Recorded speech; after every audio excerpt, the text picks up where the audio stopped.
Hello. So today I want to talk to you about economics. How sexy, right? More specifically, I want to talk about the prisoner's dilemma.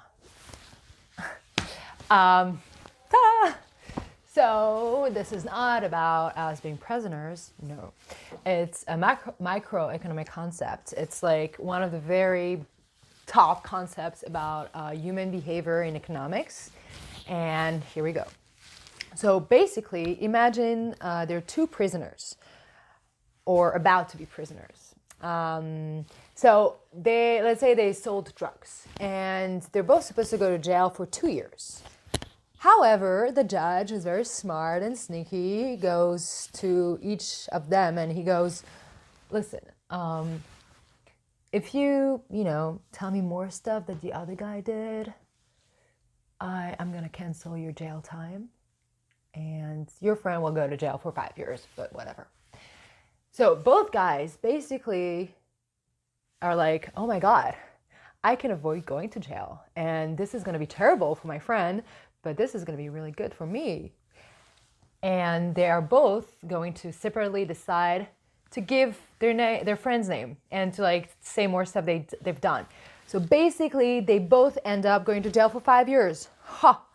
Whereas if they had been together and they had discussed, they would have both been like, okay, so let's not give each other's info because then we're both staying for 2 years, which is not great, but it's better than 7 or than 5. So ta-da, that's the thing. People are tempted in life to, when they behave individualistically, and it's not a moral thing. It's really just an observation of human nature. When we behave individualistically, we might take decisions that we think are going to help us, but they're not. Because if everyone takes this decision, everyone is screwed.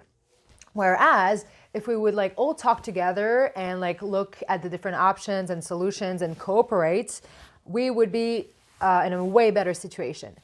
And typically now with what's going on, there are very concrete examples of what's happening.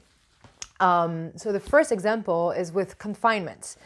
A lot of us, are not really enjoying being confined, and we're like, oh, I just want to have one last drink with my friends. I want to go see my parents or whatever. And the problem is that with this, we end up spreading the disease or receiving the disease, and everyone's going to end up being confined not 2 weeks, not 3 weeks, but much longer because the virus is going to spread more and more. Whereas if we all decide, okay, let's all isolate now, then things the virus is going to stop sooner, and we can finally enjoy our lives sooner. Although I do enjoy this isolation right now, to be perfectly honest with you. However, that's the main example. And then you have other examples, typically people rushing to the hospital to get tested, or when they have very mild flu symptoms, the hospitals are slammed already. And if more people come, again, they might spread the disease, get the disease. They're saturating hospitals who have to cure so many other patients who are in very bad conditions, etc. So again, stay home, think about if everyone would do the same as you, what's going to happen. Because it's not even about being generous. It's about for you, you are actually better off staying at home and not doing anything than trying to save yourself. And the same goes with the economy. If everyone is super scared of the economy crashing, and we're all okay, let's not spend any money anymore, then shoot, the economy is going to crash. But that is more understandable because these are scary times, honestly.